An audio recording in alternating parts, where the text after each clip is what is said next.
The sun was hot, burning the afternoon sky. The streets outside the tall mansion were noisy with cars, footsteps, and voices. But inside the golden gates, there was silence, deep silence. And in the middle of that silence sat a girl. Her name was Cynthia. She had a beautiful face, smooth skin, and everything money could buy. Clothes from the best shops, shoes with diamonds, toys, servants, even cars. But her smile was missing. She was only 15, yet she carried the face of someone much older, someone carrying heavy pain. Why? Because Cynthia could not walk. When she was little, her mother had taken her on a trip. A car accident happened. Her mother died instantly. Cynthia survived, but her leg was badly damaged. Since then, she lived in a wheelchair. She could not run, she could not dance, she could not jump like other children. Her father was very rich, but no money could buy a laughter back. He called doctors, brought gifts, arranged trips, but nothing worked. Cynthia's eyes stayed sad, her heart stayed heavy. She often sat outside, staring into the distance, wishing for something she could not explain. That same hot afternoon, a boy was walking by the mansion gate. His name was John. He was 16, an orphan, with no home, no parents, no family. He begged for food on the streets and slept wherever he found space. Sometimes he danced for people on the roadside and they threw coins for him to survive.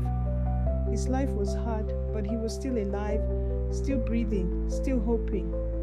As John walked past the tall golden gate, his eyes stopped on the girl sitting in the wheelchair. He saw the sadness written on her face. Her beauty was there, but her smile was lost. Something inside him whispered, if I dance for her, maybe she will smile. Not for money, not for reward, just for her heart. So with courage, John climbed the tall fence and entered the mansion compound. Cynthia gasped in fear. She pushed her wheelchair back, her small hands shaking. Please don't hurt me, she said softly. John lifted both hands, his voice gentle. No, I will not hurt you. My name is John. I only want to dance for you. And without waiting, he began. On the clean white ground of the mansion yard, John's bare feet stamped the earth. His arms waved, his body twisted. Dust rose around him. He spun, clapped, jumped, and moved with all his strength. Cynthia's eyes widened. Her fear slowly turned into surprise and then into joy. For the first time in many years, she clapped her hands. Then she laughed. She laughed so hard that her eyes shone like bright stars. At that very moment, her father stepped out of the mansion. He froze, his eyes filled with tears. He could not believe it. His daughter, the girl who never laughed, who only cried, was laughing. She was happy. The father stood quietly, watching, but John noticed him. Fear rushed through his body. He thought, the rich man will punish me for trespassing. He turned and tried to run, but the father's voice called out softly, Stop, son. Don't run. I will not hurt you. John stopped, trembling. The father walked closer, his voice gentle. Who are you? John lowered his head. My name is John. I am 16. I have no father, no mother, no home. I beg for food. Sometimes I dance on the street to survive. The father looked at his daughter's face, glowing with joy, and then back at John. He smiled through his tears.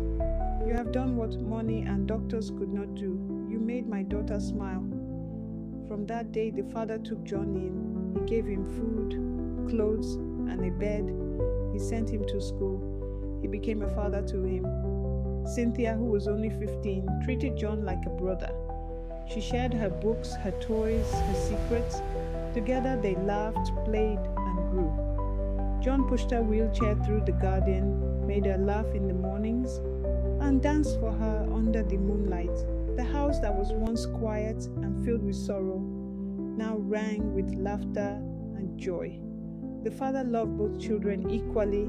He trained John, cared for him, and always said, it does not matter where you are born, it matters how you choose to live. Cynthia never forgot the accident that took her mother, but she now understood something deeper. Even in pain, joy can grow again. The lesson: Happiness cannot be bought with riches. Money can buy comfort, but not peace. Kindness costs nothing, but it heals deeply. Cynthia, though broken in body, found joy in love. John, though homeless and poor, found family through kindness. Together they proved true happiness does not live in money. True happiness lives in love,